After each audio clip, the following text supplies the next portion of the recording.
बारामतीमध्ये आज सकाळपासूनच अनेक जणांनी हजेरी लावली आहे। महिला वर्ग आपल्याला मोठ्या प्रमाणात बघायला मिळत आहे।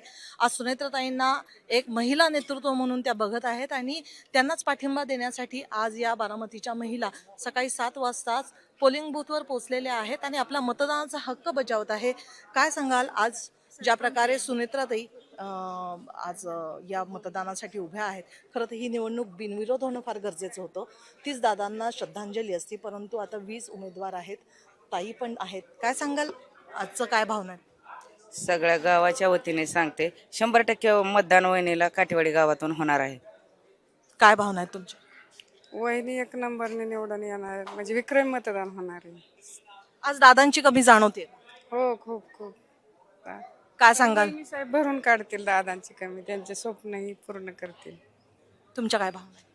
काय वहिनी रेकॉर्ड ब्रेकच करणार आहेत आणि वहिनींना जेवढं रेकॉर्ड ब्रेक होईल ना तीच दादांसाठी खरी श्रद्धांजली असेल। काय सांगशील आज तुझ्या भावना काय आहेत? ज्या प्रकारे दादांचा एक दबदबा होता, दादांची आपुलकी होती, एक नाळ जोडली होती बारामतीकरांबरोबर, आज दादा नाहीयेत ही अशी पहिली निवडणूक आहे। वहिनींना आपण उमेदवारी दिलेली आहे, काय सांगा? वहिनी पण दादांप्रमाणेच काम करतील अशी आम्हाला अपेक्षा आहे। जसं तुम्ही म्हटला की ही निवडणूक म्हणजे व्हायलाच नव्हती पाहिजे, पण लोकशाही आहे, निवडणूक होती आहे, याला आपण सामोरे गेलंच पाहिजे आणि आम्हाला विश्वास आहे की वहिनी पण दादांप्रमाणेच काम करत आहेत आणि पुढे पण करतील। जसं दादा जनसामान्यांमध्ये मिसळत होते तसं पण वहिनी पण मिसळत आहेत आणि आम्हाला विश्वास आहे की जसं दादांनी काम केलेलं आहे तसंच वहिनी पण पुढे काम करतील। आपल्या काय भावना आहे?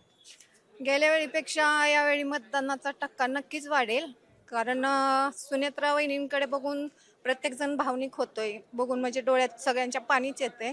आता पण त्या आल्या, पण खूप त्यांच्या डोळ्यात पाणी आणि त्यांना बोलताही म्हणजे बोलताना थोडंसं हे झालं। प्रत्येकाने आपापल्या गावात टक्का कसा वाढवायचा याकडेच लक्ष दिलेलं आहे।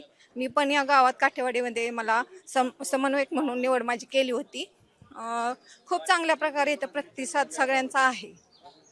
नक्कीच जर दादांना एक श्रद्धांजली म्हणून आज प्रत्येक बारामतीकर हा घरातून बाहेर पडून मतदान करत आहे आणि विक्रमी टक्क्याने मतदान करून सुनेत्राताईंना बारामतीचं नेतृत्व देण्यासाठी प्रत्येकजण सज्ज झालेला आहे। खरं तर ही पोटनिवडणूक व्हायलाच नव्हती पाहिजे असं तर प्रत्येकाची भावना आहे, परंतु आज दादा आपल्यात नाहीये, परंतु वहिनीच्या रूपाने कुठेतरी दादांचं हे नेतृत्व जागृत ठेवण्यासाठी आणि त्यांना श्रद्धांजली देण्यासाठी प्रत्येक बारामतीकर हा घरातून बाहेर पडत आहे।